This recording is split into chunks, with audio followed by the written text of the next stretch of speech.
Well, it's time for another little restoration project for the toy tomb. This time I'm going to be restoring a Imperial Transport. This is from Kenner, from back in the day. It's one of the ships that they kind of invented. It was not seen in the original movies at all, but it's still a really cool vehicle. I didn't have one of these growing up, but I remember seeing them in the catalog, and I thought they were pretty cool. I always did want one, but never got one. This one I got from Extreme Toy Collectibles down in Morehead City, North Carolina. And it needs a little work. The cannons are broken on top. The little flap down hatch in the back has an issue. And also the sound system doesn't work. And it's also missing a lot of decals. Now I've got some replacement decals for it, and I picked up some other missing parts and replacement parts. Original parts. Nothing's 3D printed for this restoration. I'm kind of looking forward to getting this thing all working again. So let's go ahead and take it apart and get on with the restoration. Let's take a closer look at it here. As you can see, the cannons on the top, the ends are broken off. That's very common to see when you find these out in the wild. It's got a nice clean battery compartment though, so that's a good thing. Starting off on a good note. I did try to get the sound system to work, but it doesn't. I haven't taken it apart yet to see what's going on with it. It's probably just seized. That's a common thing. Decals are peeling off. Got one missing up here on the top. This rear door, I actually had to put some black tape on it because it cracked right along the bottom right here. So I got a whole replacement undercarriage for this that has one that's in pristine condition. So I'm just going to go ahead and replace that and just get rid of this one. But, you know, the black tape kind of works for that. Got a little switch inside of there, too. I don't remember what that switch was for. Guess I need to look at the instructions.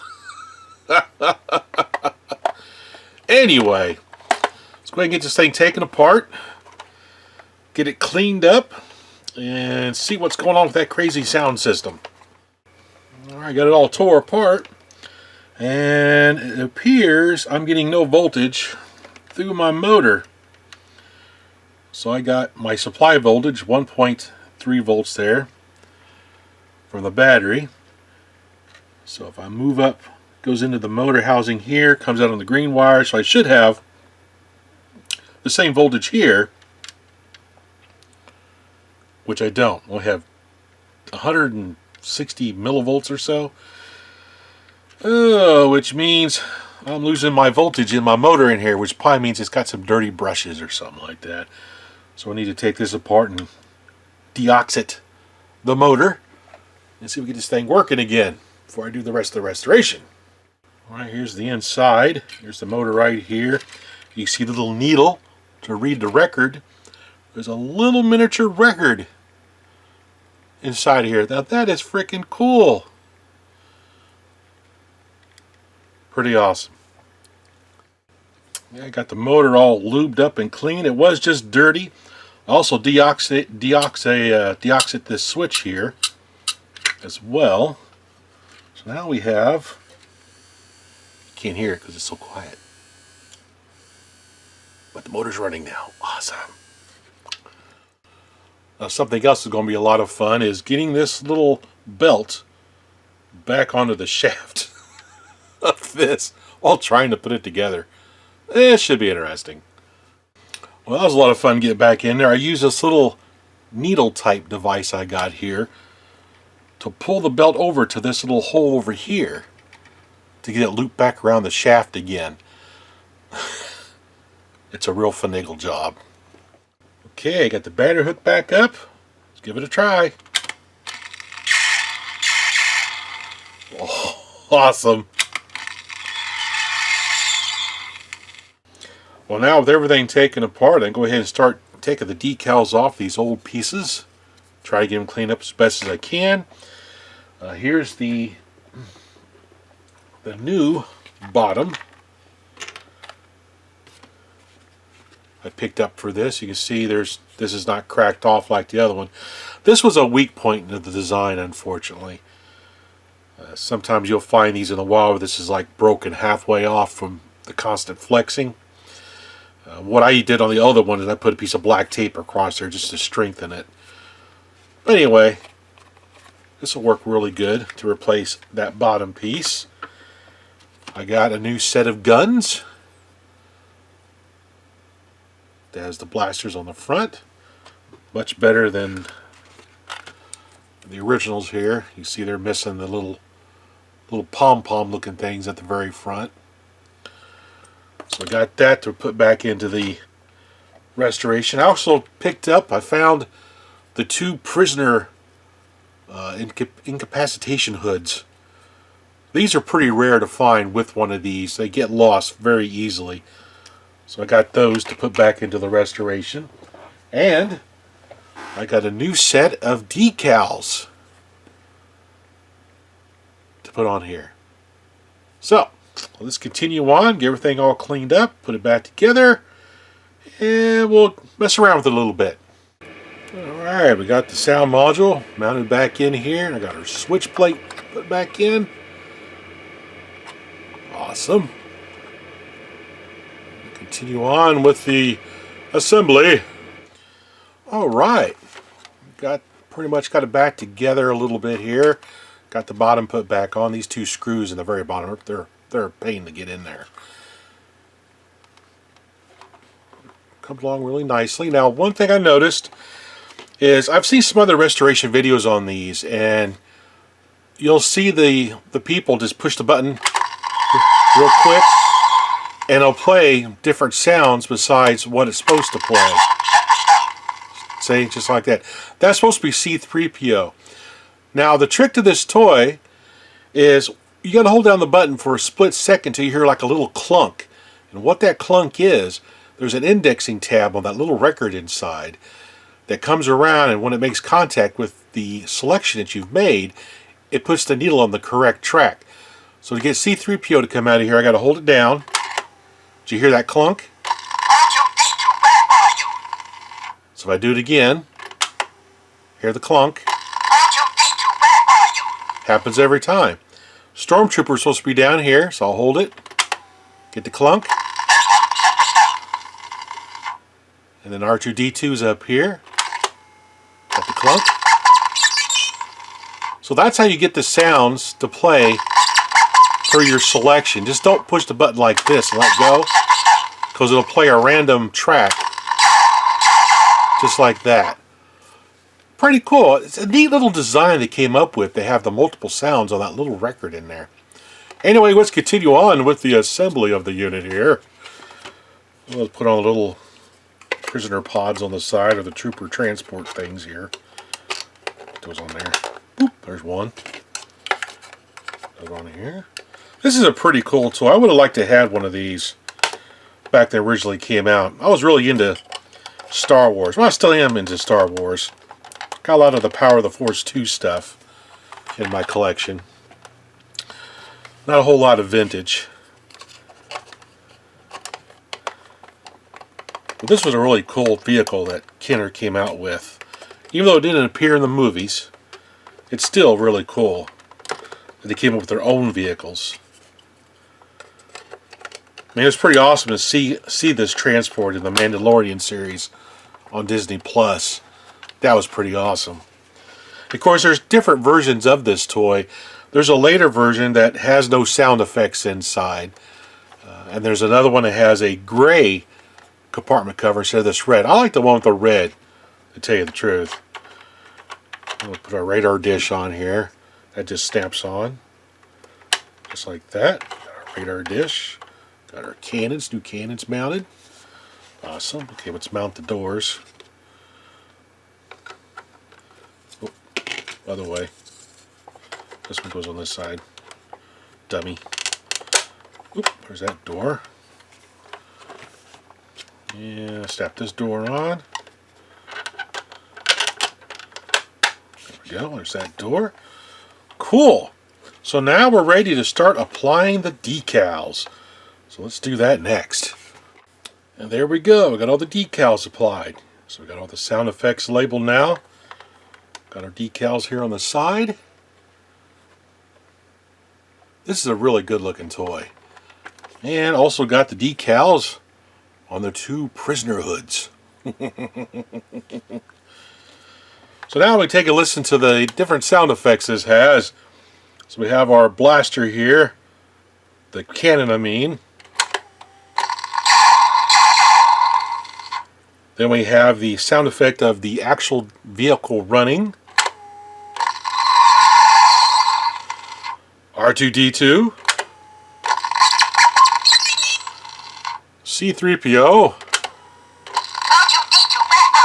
R2-D2, where are you? Stormtrooper. And we have the Stormtrooper blaster. Cool. The stun. Now on the back here, this switch controls the speed of the record player I discovered. So we'll flip it the other way. And we'll press C-3PO again. R2-D2, where are you? Just hear the difference? So flip the other way. It'll be faster. R2-D2, where are you? That's so funny. Sounds better in the slower speed. R2-D2, where are you? And of course we have R2-D2. Much better sounding at the slower speed.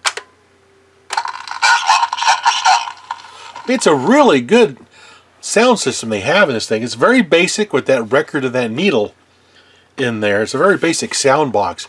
But the engineering it took to put all these different sound effects into this toy is really incredible. There's a lot of really cool engineering that went into this toy.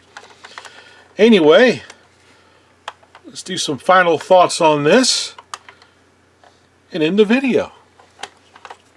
Okay, before we give the final thoughts, let's go ahead and show the battery compartment. The battery is stored underneath this little red door right here. Just pop it off. You see the polarity inside. Insert our battery.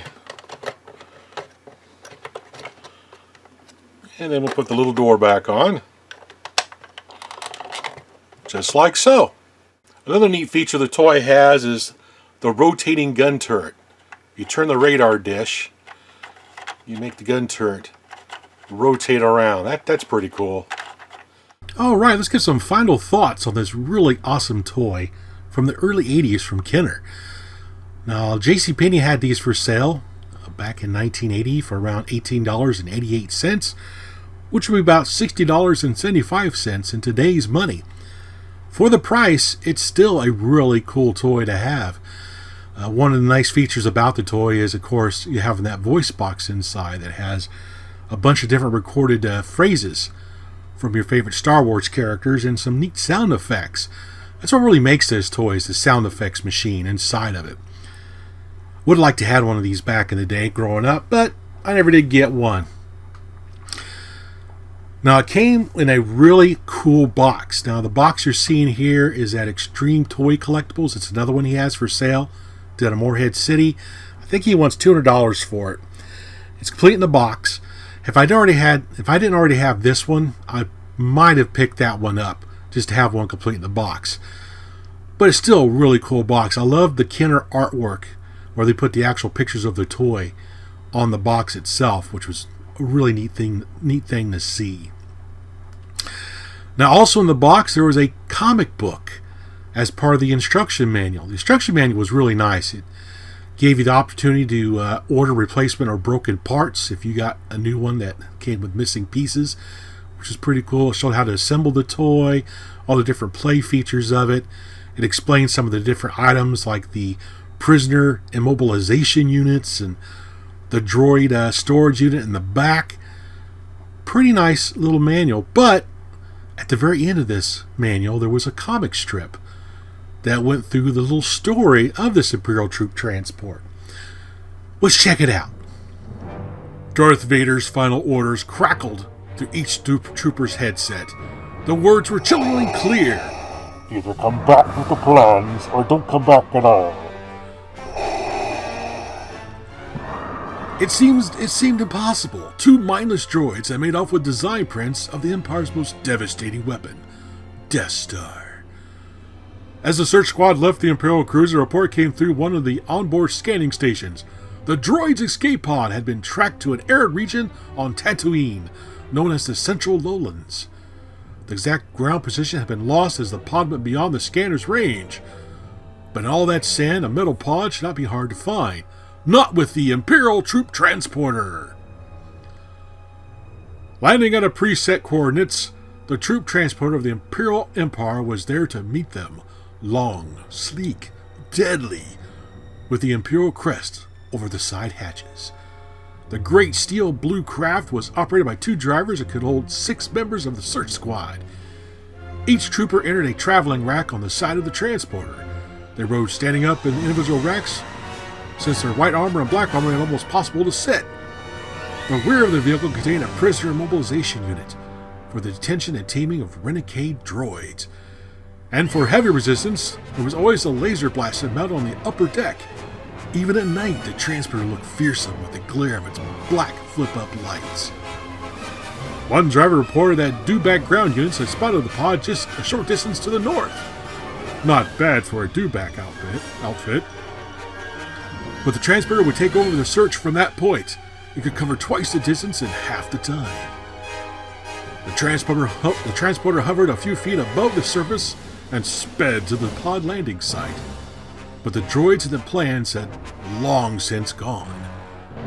They left only 2 sets of tracks in the sand that were sparred by the midday winds. The dewback had already gone after 1 set of tracks. The transporter locked on the other set and headed east. The surface scanner of the transporter soon picked up an old Class D transport slogging through the sand. Something the Jawas called a sandcrawler. Over the external sound system, they were ordered to halt in the name of the Empire. They kept moving. 2 rounds were fired across the sandcrawler bow from the 50-megaton blaster on the upper deck. The Jawas stopped and came out to greet the Imperial boarding party. They had many droids in their inventory, but not the ones Darth Vader wanted back. 2 droids were looted from the cargo bay and placed in the droid prisoner compartment for further questioning. A sale had been recorded to one Owen Skywalker of 2 droids for his moisture farm. That's all the troop commander had to hear. The order was given to open fire and the Jawa was cut down in mid-step defenseless. As the transporter left to find the Skywalker farm, the heavy gun fired once at the sandcrawler's midsection. It exploded and burst into flames. Now, it's really kind of cool how they added this into that scene from where Ben Kenobi and Luke Skywalker pull up to that sandcrawler that was all destroyed and everything. That's kind of cool. The only thing it doesn't really explain is how come they never saw the transport tracks in the sand except for the bantha tracks as the trooper is trying to cover up what they did. But that's just a little plot hole there. It doesn't really matter. It's still a cool little story they interjected into the original movie to introduce this new toy that Kenner put out. If you don't have this in your vintage Star Wars collection, it might be something you want to seek out. It's actually a really cool display piece. As always, everyone, thanks for watching.